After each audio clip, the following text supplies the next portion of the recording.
2019 yil 5 fevral Sharq Turkiston Tashkilotlar Birligining tashkillashida İstanbul Zeytunburnu Madaniyat san'at markazida G'o'lji qatl-omini xotirlash faoliyati o'tkazildi. Faoliyatda Sharq Turkiston marshi aytilgandan keyin G'o'lji qatl-omi temasida Abdul Ahad G'o'lji qatl-omining shohidi sifatida Qosimjon Damullam, Abdul Ahad Maxtum Hojim temasida Abdul Ahad Hofiz, Muhammad Solih Damullam haqida Habibullah Kusani, Abdul Hamid Damullam haqida Abdurrahman Jamal, Abdul Hakim Xon Maxtum haqida Olimjon Bug'da, Kerem Qarim haqida Abdul Kerem Kuchar qatorliq ustozlar leksiya so'zildi. Faoliyat yana sabiy bolalarimiz she'r o'qidi. Oxirida peshqadam ustoz Niyoz Damullam duo qilib, faoliyatni oxirlashtirdi.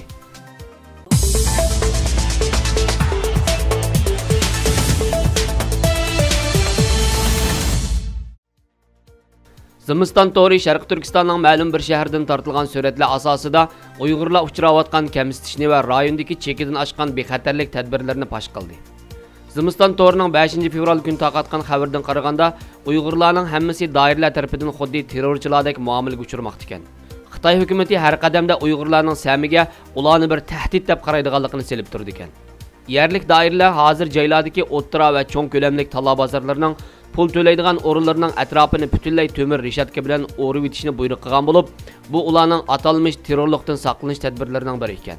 Buningdan sirt yana talab bozorlarining hammasida cho'qim, kaltak to'qmoq, qalqon, pichoqdan qo'g'daydigan kiyim degandek terrorlikdan saqlanish aslahalarini saqlashi va shundaqla jiddiy ahvollarda birlik knopkani bossa signal beradigan telefon o'rnatishi kerak ekan.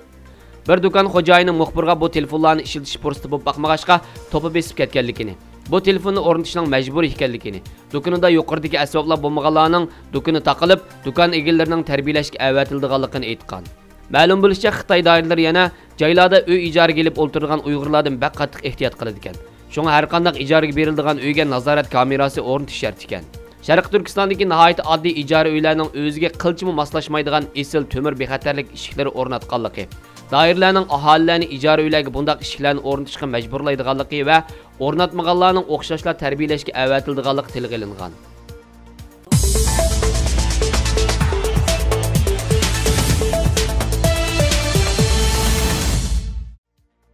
Amerikadagi kishilik huquq organlaridan erkinlik sariyi har qaysi davlatlarning o'tgan 1 yil ichidagi erkinlik vaziyatini baholab chiqilgan yillik dokladini e'lon qildi. Dokladda Sharq Turkistondagi lagerlar masalasi dunyodagi irqiy qirg'inchilik xohishlarining ortish vaziyatiga misol qilib ko'rsatilgan. Dunyo miqyosida irqiy qirg'inchilik xohishi yuksalgan. Jumladan Xitoy hukumatı 2 milliondan ortiq Uyg'ur va boshqa musulmon millatlarni qayta tarbiyalash lagerlariga qamagan. Rossiya Qrimni ishg'ol qilish orqali Qrim tatarlariga besimni kuchaytgan. Burma hukumatı bo'lsa Rohingya musulmonlarni qirg'an va majburiy ko'chishga sabab bo'lgan. Erkinlik sariy dokladida yuqoridagi bu harakatlarni bu cho'ng davlatlarning o'z ichidagi oz sonliq millatlarning o'zgacha kimligini yo'q qilishga urinishdan iborat deb bayon qilgan.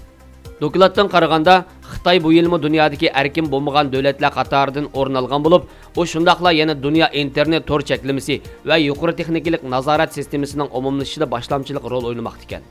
Xitoy hukumatining yuqori fan texnika orqali o'zining hokim mutlaq tuzumini yanada kuchlantirishi va bu digital qudratga ega bo'lgan hokim mutlaq tuzumini dunyoga yaymoqchi bo'lishi dunyo demokratiyasiga jiddiy tahdid paydo qilmoqda ekan.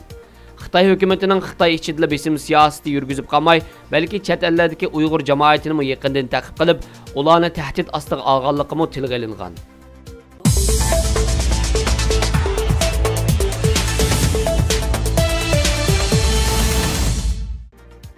Muhojiratlik Uyg'urlar uchun har yili qayg'u ichida xotirlangan bir necha xotir kun bor.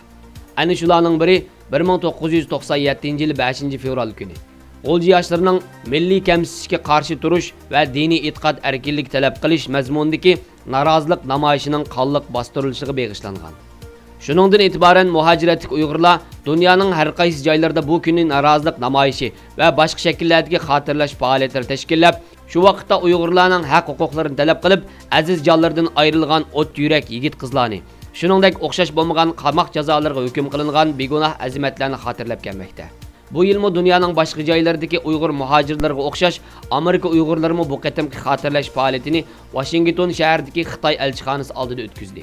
5 fevral G'o'lji fojiasining 22 yillik xotirasi munosabati bilan Washington shahridagi Uyg'ur inson haqlari qurilish tashkiloti Sharq Turkiston informatsion markazi ayrim maxsus bayonot e'lon qilgan edi.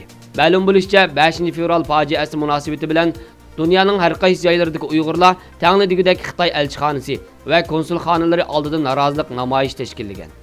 Ana shu qatorda Uyg'urlarni qo'llash yuzasidan Nyu-York shahridagi Birlashgan Davlatlar Tashkiloti binosi oldida Amerika musulmonlari va Yahudilar jamoati shu joydagi bir qism Uyg'urlar bilan birlikda Xitoy hukumatini ayblash mazmunidagi namoyishga ishtirok qildi.